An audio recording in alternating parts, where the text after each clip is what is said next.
Okay, it's my turn. The title of my lecture is Europe of Minorities. What does it mean at all? Firstly, I'd like to say that I was in great quandary upon what to think when I had heard that a multicultural project has failed.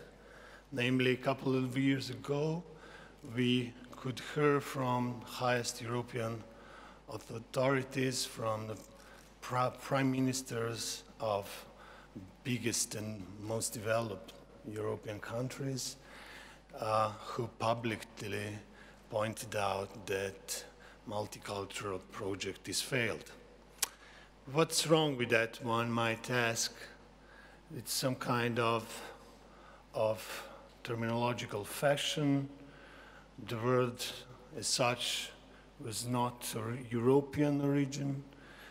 We imported that word from Canada, namely Canadian thinkers Kimlicka and Taylor invented this kind of word. And one might ask, what's wrong with that? Who cares?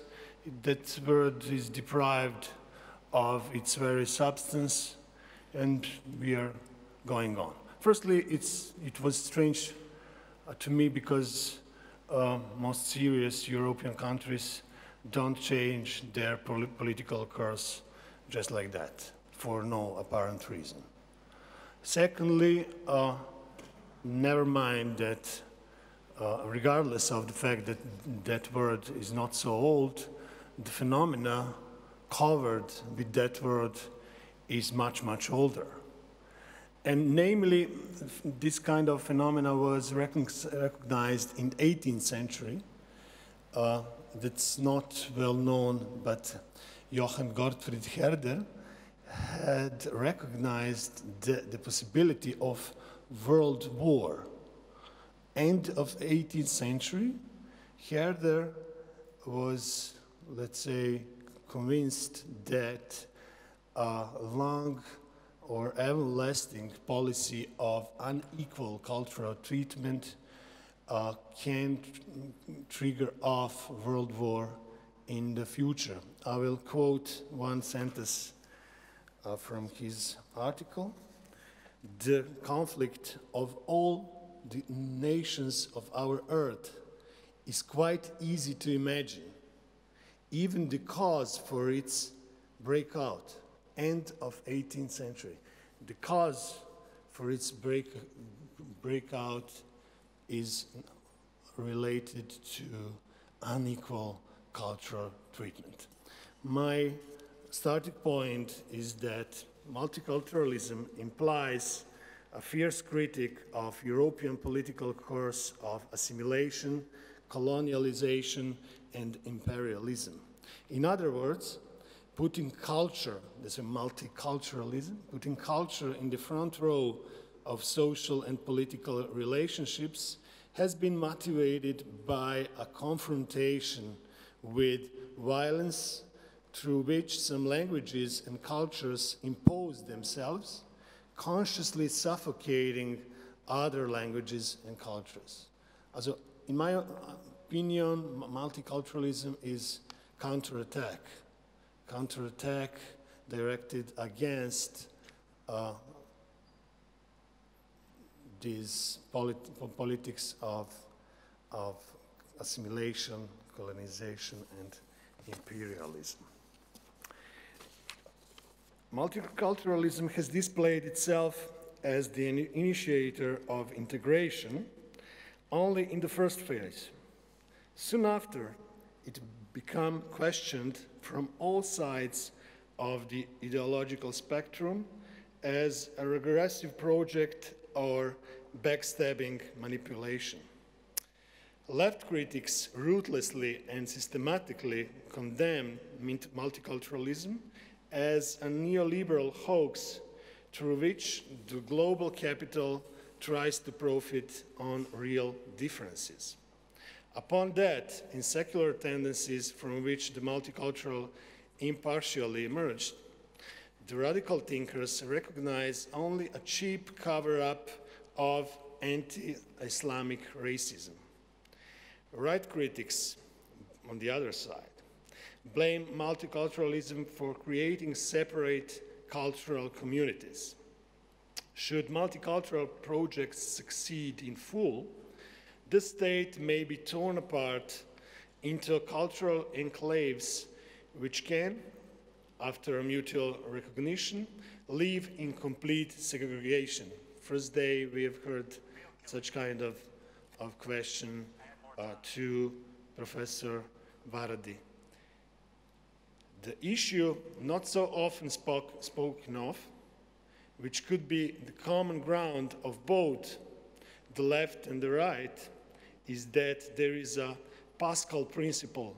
Pascal principle is related to pressure in fluid, namely pressure extolled in fluid would be widespread on all sides simultaneously.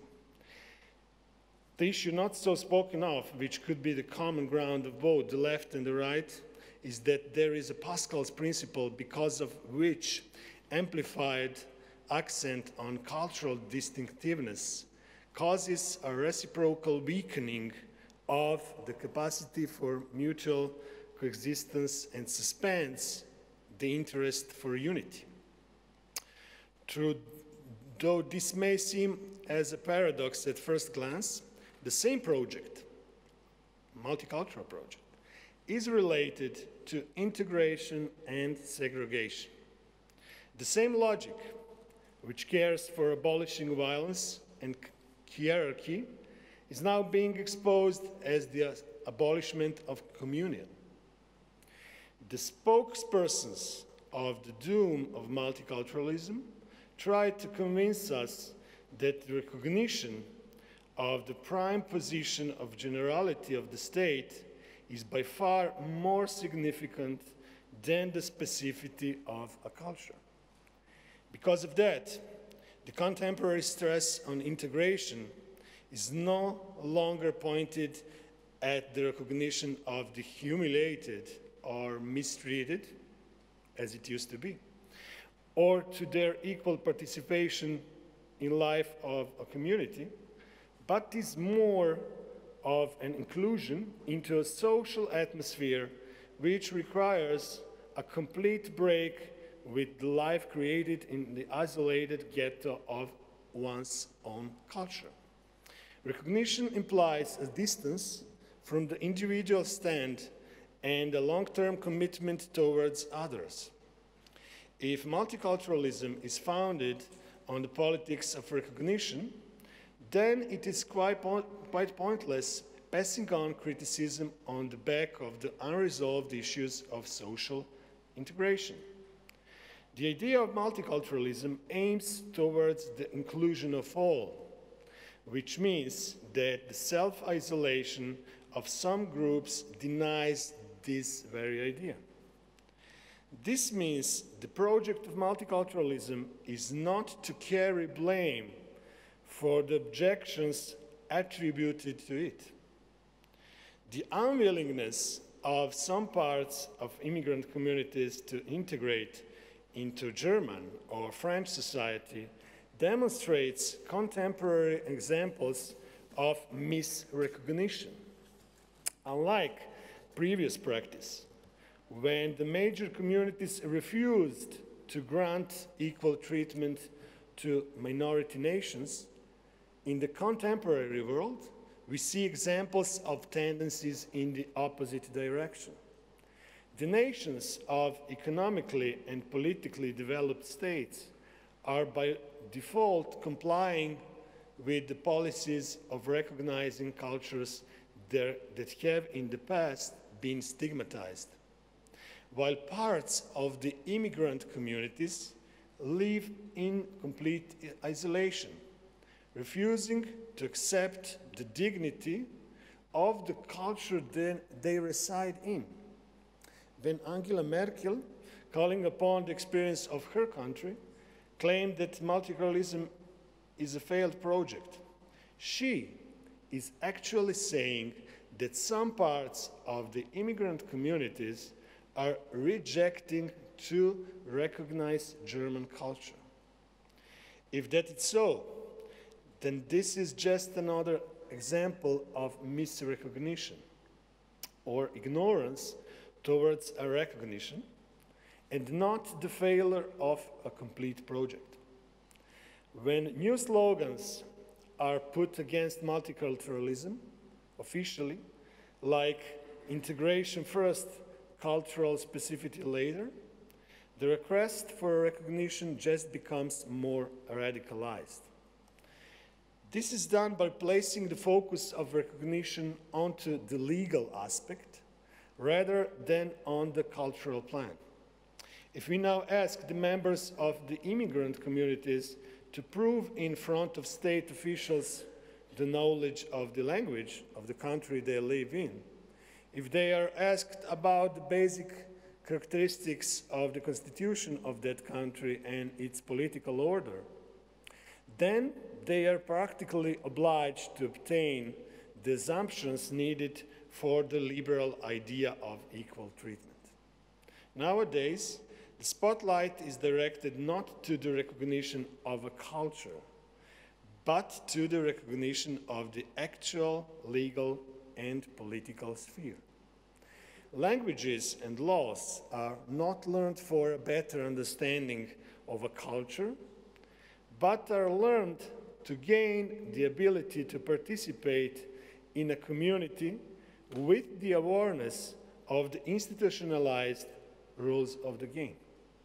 In a word, by rejecting multiculturalism, Merkel and her counterparts are radicalizing it. The prominent repudiators of multiculturalism are in fact modifying neglecting of recognition by including connection between recognition and law. From there, it's not hard to imagine that the opponents of multiculturalism have pretty much the same basic premises with the proponents of multiculturalism when it comes to the questions of integration in a modern state. The problem with culture starts as soon as we recall that it's a dynamic term, which is its very nature multi-layered. No cultural tradition is not simple, but contains surprisingly complex variations. Every national culture is expressively multi-layered. When we say culture, we try to suggest a sphere in which all segments are named and founded.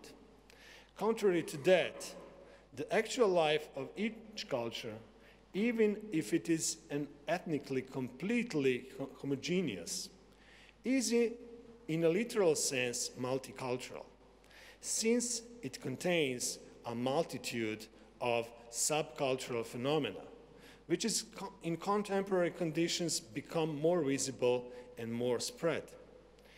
In the internal plurality of each culture, the generalization is by default performed as the favoritism towards some specificity as true or universal value of an entire culture. Serious consequences of such generalization can be recognized in a culture as an artificial creation, as a rule which tells us what should be the crucial guideline in our answer to the question who we are. From there originates such kind of violent stilization of culture, recognized as a seed from which fundamentalism is formed. Their strength is in fact presumes unification of different cultural forms. After dealing with all aspects of culture which are not compatible with its claims, fundamentalism represents itself as the sole authentic means, as the truth of one culture. Because of that, a strong protest can be seen with the critics of multiculturalism against the silent compatibility between the leading form of stylized identity of one culture and the identity of all its members. It is not by accident that such compatibility has been strongly opposed by the authors whose origins are tied to decolonized countries which were formed after the World War II. The example of Elle Beji, she is an author from Tunisia, she lives in France nowadays, is in that sense paradigmatic for a long time of a long line of authors who were not prepared to accept the identification of their self with the cultural patterns of the cultures they originated in. That rejection has been especially noted in the ironic remarks directed at the normative nature of the culture. One sentence, one quote from Elle Beji: "Your reason for living is your culture. It is a delicate mechanism of your invisible balance, your metaphysical shelter." End of quote. And a couple of sentences to draw a conclusion. We should not forget the question which is tied to the fate of the idea of equality, of the cultural treatment after the stigmatization of multiculturalism.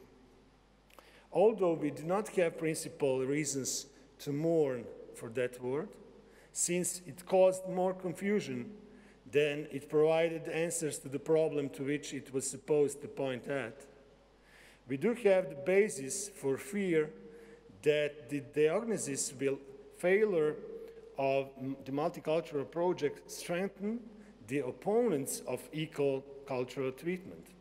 There is no doubt that the diagnosis thrilled politicians like Le Pen, who became known through his statement that he personally enjoys Northern Africans, but when they live in their own countries.